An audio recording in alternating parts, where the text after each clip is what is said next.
year for gold. What was gold selling for back then? $2,041 an ounce. What did it do today? It only went up $58 an ounce. Closed at $3,538 an ounce. Labor Day, yeah. The plantation workers of Slavelandia, it was Labor Day. The billionaires get richer, the plantation workers of Slavelandia get poorer. Silver price news targets $41, $47, and $66 as Fed liquidity sparks bullish momentum. The precious metals market is buzzing with excitement as silver emerges from a prolonged consolidation phase. After months of sideways trading, technical indicators are aligning with macroeconomic tailwinds to create what many analysts are calling a perfect storm for silver bulls. With the Federal Reserve potentially shifting gears and inflation concerns mounting, investors are eyeing silver as both a hedge and a growth opportunity. First target, $41. This breaks silver out of its current range and confirms the bulls are in control. It's not just a number, it's a statement that the consolidation phase is officially over. Second target, $47.6. Here's where things get exciting. This Fibonacci extension level represents serious momentum territory. A push to these levels would grab headlines and pull in momentum traders. Third target, $66. Now we're talking about a completely different silver market. This long-term projection would represent a fundamental repricing of the metal, putting it in rarefied air not seen in over a decade. Dream scenario for metals investors. Everything's lining up for what precious metals enthusiasts have been waiting for. Fed policy pivot, check sticky inflation, check economic uncertainty, check it's like a checklist for precious metals outperformance. Now smash the subscribe button and turn on notifications so you do not miss out our daily recaps, and go to goldsilverstacks.com to get the numismatics handbook, the perfect guide for stackers who want to get active trading gold and silver coins instead of selling their gold and silver bullions for fiat.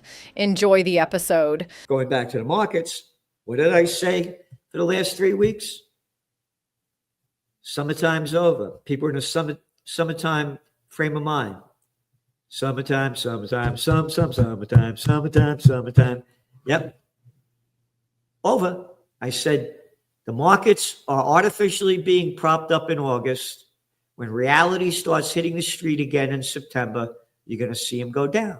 Oh, so what happened today? Well, they were down a lot more, but let's see.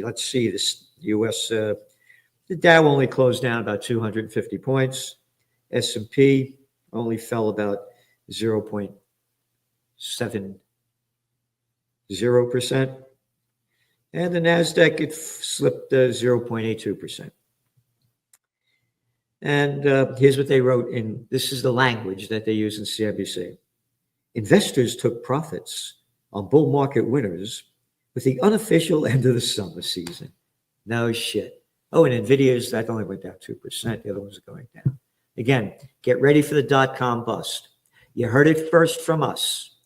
Just like you heard it first from us about 2024 would be a golden year for gold. And we've been shining on gold. Oh, yeah. Oh, yeah. You don't subscribe to the Trends Journal. Don't spend $2.59 a week. Let's see. When we made that forecast for gold, a golden year for gold, what was gold selling for back then? $2,041 an ounce. What did it do today? It only went up $58 an ounce. Closed at $3,538 an ounce. How about a round of applause, huh? For us calling it out like, no, shut the fuck up, Celente. We don't like your language. You don't suck up to people like I do. I'm still in kindergarten and I love my politicians. I'm a repulsive kid. I'm a Democrat. Oh, no, I'm a liberal. I'm a conservative. I got a fucking mind the size of a pea. You got it? And pee on you. Yeah, I had it with this shit. Where's the support? We should be out there, number one. We've been calling every one of them. I used to be out there, but blacklisted me because I hate war. I'm not a war whore. That's right. Oh, don't forget the rally, September 27th. Scott Ritter, Judge Napolitano, Joe Lauria, and others. Right up here at the Four Corners of Freedom, John and Crown Street, Kingston, New York. Go to occupiedpeace.com for more. Anyway, going back to the markets, let's see what they said here. The move comes after the Federal Appeals Court on Friday ruled that most of President Trump's tariffs are illegal. Wow. And that means you got to bring back the money that they got. So investors were eyeing a surge in bond yields to start September. The 10-year Treasury jumped to 4.27%. And the 30-year yield is back to almost 5%. What's that going to do to mortgage rates? Keep them high. And the housing market goes down. And this isn't a good time for it to go down because you're heading toward the summer. So they got to do everything they can to drop these rates to bring down mortgage rates because that's what the mortgage rates aren't tied to interest rates.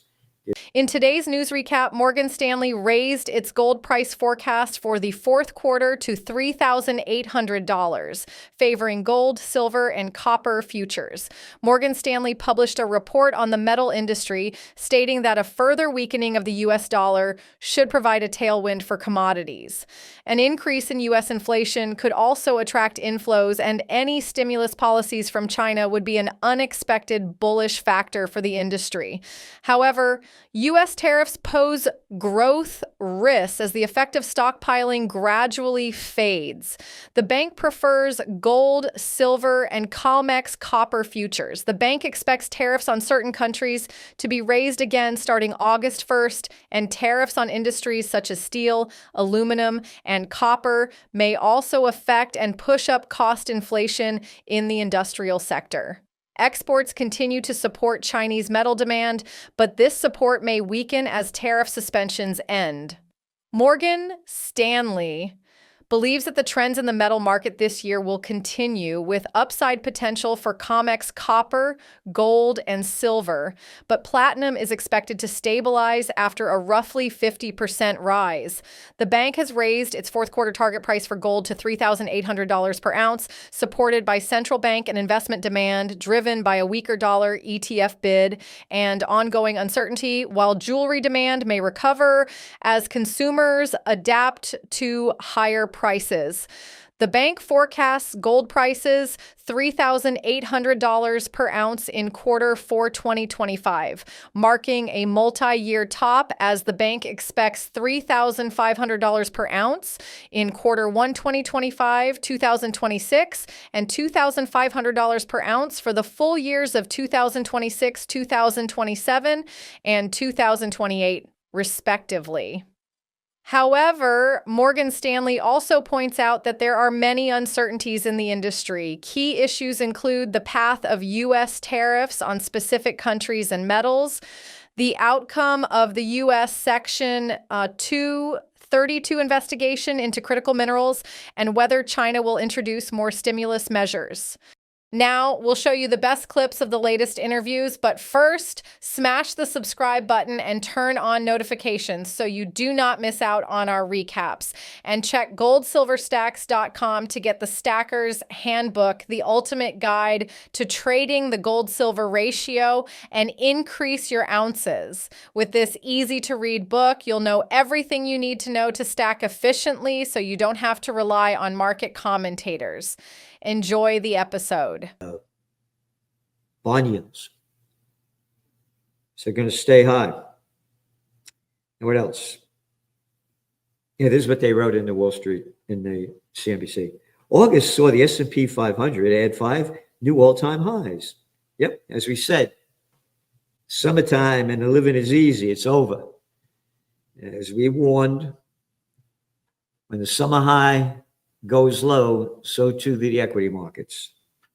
Brent crude, and they're talking about ramping up the Ukraine war, cutting off more supplies from Russia, so Brent crude went up a bit. And Bitcoin is with Brent crude selling at 69.14 a barrel. It's up, from its high, from its low, but it's still about $10 down from its high. And Bitcoin, it's selling around $111,000 range. It's down from it's up from its low, but down from its high, but we're still bullish on it. But again, when you see what gold did today, this is big. This is very big.